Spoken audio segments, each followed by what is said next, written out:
Welcome to the Slop Temple. We pray this video helps. You start by confirming prerequisites: JDK 11 or newer, Netbeans with Java EE features, and a container like Tomcat. Once ready, create a new Maven or Gradle web application project and select the correct Java version. Make a basic package and add servlet support.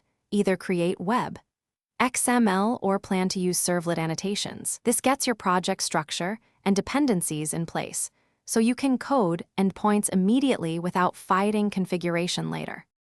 Next, implement core features. Create servlets or JAXRS controllers for request handling and map clear URL patterns. Then add JSP or HTML frontend pages plus CSS and JS under the web app directory to serve responses. For data, configure persistence.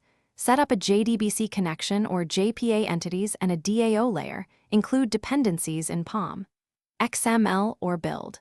Gradle. Make sure to run incremental builds and use Netbeans server integration to deploy and observe logs while you iterate. To finish, deploy the app from Netbeans to your configured server and run it.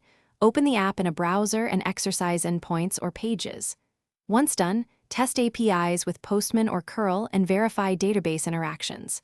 If something breaks, first check server logs and confirm the server port and context path. Next, validate class path and dependency versions in POM, XML, or build. Gradle. A key troubleshooting tip: restart the server and clear compiled classes. Stale builds often cause inconsistent behavior. Thanks for watching. Consider subscribing if we helped you.